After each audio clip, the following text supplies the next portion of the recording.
Welcome back. In this video, we're going to talk about food choices. We're also going to talk about intermittent fasting and the research behind the health benefits of intermittent fasting. We'll talk about the vitamin and mineral content of foods and how sometimes when a food is sitting beside another food in the aisle, that doesn't necessarily mean the quality of food is the same. So we're going to look at comparison in this video, and let's get started. There's a lot of research right now on intermittent fasting. I've read several books on fasting and the health benefits, but for the purpose of this video, I've picked a couple of articles that are easily found on the internet about intermittent fasting, and I will link those articles in this video show notes. So Johns Hopkins neuroscientist Mark Mattson has studied intermittent fasting for 25 years. He says our bodies have evolved to be able to go without food for many hours or even several days or longer.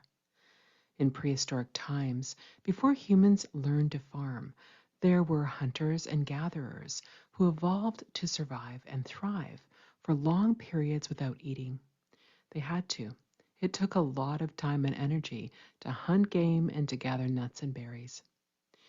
We have become a more sedentary society, relying on remotes and smartphones for convenience.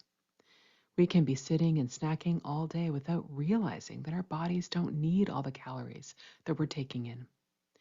3 and 30 Reset is designed to keep our caloric intake in check and our food choices balanced. Information from Medical News Today lists several evidence-based benefits of intermittent fasting, and I've put 3 of those on the screen today.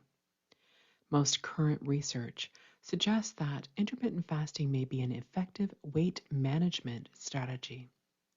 It is unlikely to be more beneficial than traditional calorie restriction, but some may find intermittent fasting easier to maintain long term. Improved heart health.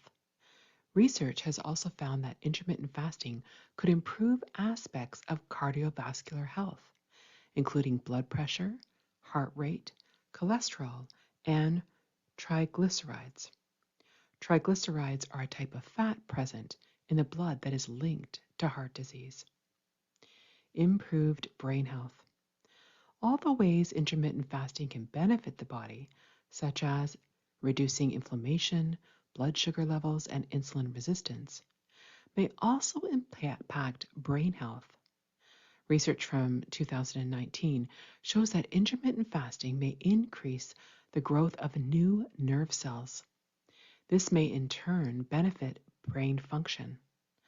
Other trusted testing has found that intermittent fasting can reduce the risk of neurological disorders, including Alzheimer's disease, Parkinson's, and risk of stroke.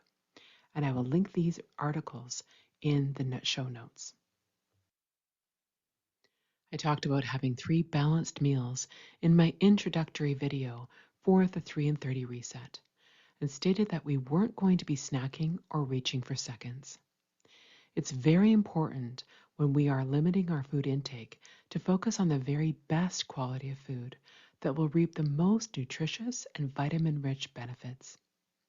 I'm going to offer a few lists and portion sizes of healthy foods to choose from, and then I want to do an illustration of the nutritional value of 2 supposed healthy foods that we've been encouraged to consume, so you can see the vast difference between them, nutritionally speaking.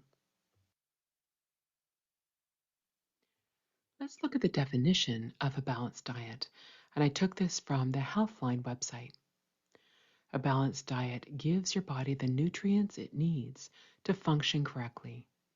To get the nutrition you need, most of your daily calories should come from fresh fruits, fresh vegetables, whole grains, legumes, nuts, lean proteins, which also include dairy. This source also says that the average caloric intake for active women over 30 is somewhere between 2,000 and 3,000 calories, and sedentary women over 30 between 1,600 and 2,400 calories. For the purpose of 3 and 30, we don't want to focus on the calories. We want to focus on the quality of food.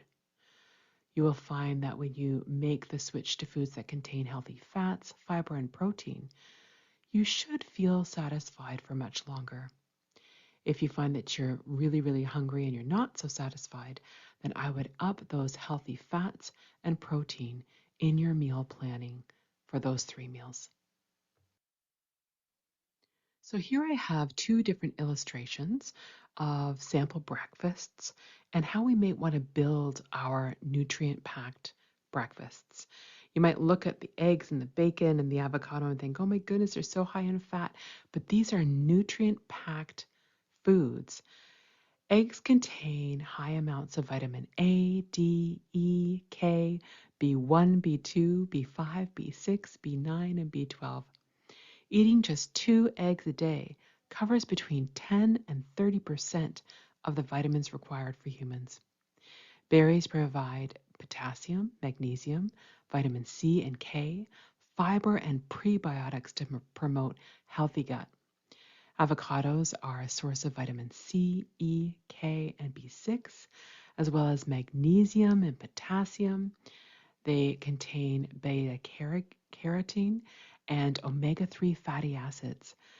They are such beneficial fats which can help a person feel fuller between meals. Cheese provides protein, vitamin A, vitamin B12, vitamin K, zinc, calcium, and vitamin D. Beans have zinc, copper, magnesium, selenium, and vitamins B1, B6, E, and K.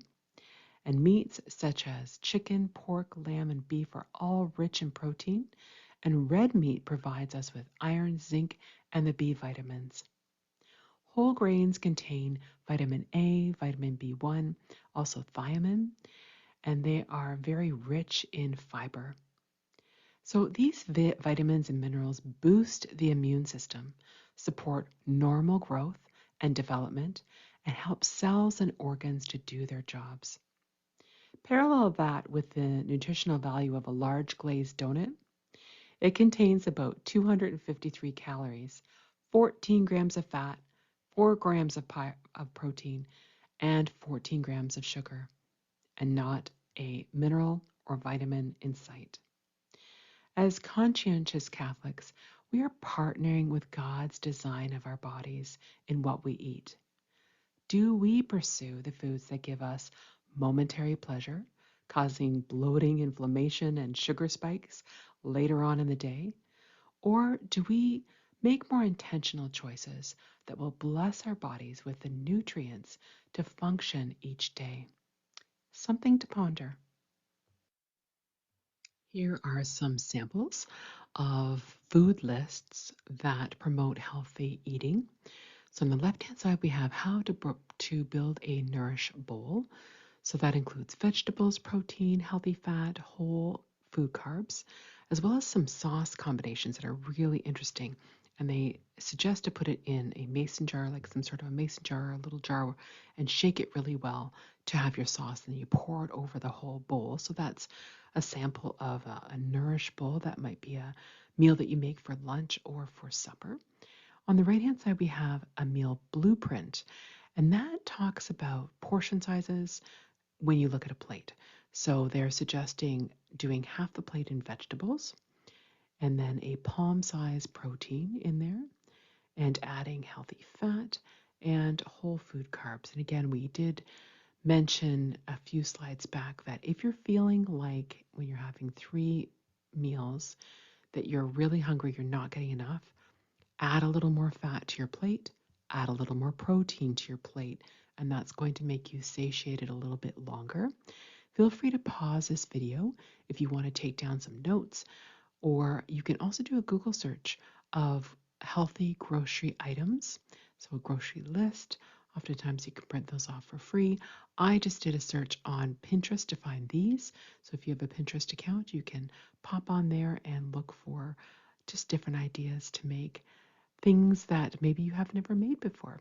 And I think even these vegetables and things on this list, I'm certainly pausing this and I'm going to take some things down and get some ideas for some new dishes that I'm going to try during this 3 and 30 reset. I promised to do a food comparison at the beginning of the video, and I'm going to choose for this slide bread. So this is common bread found anywhere from Walmart to Costco and in pretty much every grocery store that I've ever been to. On the left is Wonder Bread, and on the right is Rudolph multigrain sourdough bread. I'm going to be honest, I can't even pronounce half of the ingredients on their Wonder Bread package. So I'm going to omit even, you can see that clearly on your screen. If you want to give it a try, you can. I'm going to omit saying it because I know that I don't know those words, but I do know the words that are on the Rudolph bread to the right. So unbleached wheat flour, water, whole wheat flour, sour, which is part of the sourdough, which is a mixture of water, dark rye flour, and bacterial culture, cracked whole wheat, whole rye seed, coarse whole rye grain, flaxseed, sunflower seed, rolled oats, sesame seed, yeast, salt, whey powder, which is milk, and calcium propionate, which is a preservative. It's rolled in flax, sunflower, and sesame seeds. So that is visual proof that although those two breads could be sitting side by side in an aisle, and you reach for a loaf of bread thinking that all the bread's going to be the same, but these labels clearly prove that not all things are the same in the same aisle. So we really have to remember to read the ingredients on the packages of the things. Maybe those packages that we buy commonly that we've never read that the ingredients. Can we understand them? Can we pronounce them? Maybe we need to swap out the stuff that we've been eating all the time for a healthier choice. So I encourage you to do that. Give yourself a little extra time in the grocery store and start reading the labels and see how your foods that you commonly buy compare to those that are maybe a healthier choice in the grocery store. I'm going to give another example. Here is another slide of comparison. And for this illustration, I want to look at the vitamin C. So we're told that, we need to have vitamin C. It's a building block for our immune system. When we get sick, we're always told to reach for more vitamin C. So we have on the left-hand side Simply Orange, which is a very common orange juice company. It is the nutritional value of 1 cup of orange juice. So looking at that, we have 110 calories. We have no fat, no sodium, but we do have 26 grams of carbs, and 23 of those grams are sugar. We have 2 grams of protein, but under the vitamin C, we have 90% of our daily intake. So we know that that is a high source of vitamin C. If we look over at the nutrition of spinach, we see that there is many, many more things that are components of spinach when we look at the value of the vitamins and minerals in this particular food. If we go down the vitamin list, there's K, A, B, and C. So I'm if I could circle C right now, I would. It also says ascorbic acid underneath it. But it says there 31% of the daily value, so the recommended value, our daily value that we get each day or should have each day. Now that is for a serving size of 100 grams. So we need to double that plus half it to equal the 1 cup of orange juice to compare it equally. If we do that, we're at 77% of our daily recommended vitamin C. Not only that, but we have 6 grams of protein, 8 grams of carbs, and 5 grams of fiber, not to mention all the other vitamins and minerals that spinach contains. So when we look at that comparison, for value, the spinach is a much better value to have 2 cups of spinach in a salad, even if it's for breakfast with maybe some eggs, than it is to have a glass of orange juice. So when we get into this rhythm and we look at values of food and what that food can do for us, how that food can serve us, we want to be, again, partnering with the food that God gave us, not the overly processed food, but the food that comes from gardens, markets, the perimeter of the grocery store. For the most part, we want to look at those fresh ingredients that are going to give us the best value for our money. I saw this quote the other day, and although St. John Vianney isn't necessarily one of our patron saints, when I read it, I thought, oh, I must include this in the food video. We should gain a great deal for heaven at our meals. We should deprive ourselves of many little things which, without being too hurtful to our body, would be very pleasing to the good God. But we choose rather to satisfy our taste than to please God. We drown, we stifle our soul in wine and food. And that comes from the great Saint John Vianney. There are many, many quotes by different saints and sacred scripture about food. And throughout these videos, I will be incorporating sacred scripture and saint quotes to help us stay on track, stay motivated, and know that we are pursuing God's heart when we're pursuing good food. Thanks so much for joining us for this video, and there are many more to come. So if you haven't already subscribed to Mount Carmel Place of Prayer YouTube page, please do so. And when you do, you will be one of the first to get our new releases of our information videos. If you haven't signed up for the 3 and 30 reset, please visit mountcarmelplaceofprayer.com and you can sign up with a form there. You'll get a little form letter back and you'll be in the loop of the graces of this wonderful program. I've already heard back from many ladies who are enjoying the program and they're already seeing the benefits after a couple of days. So praise be God for that.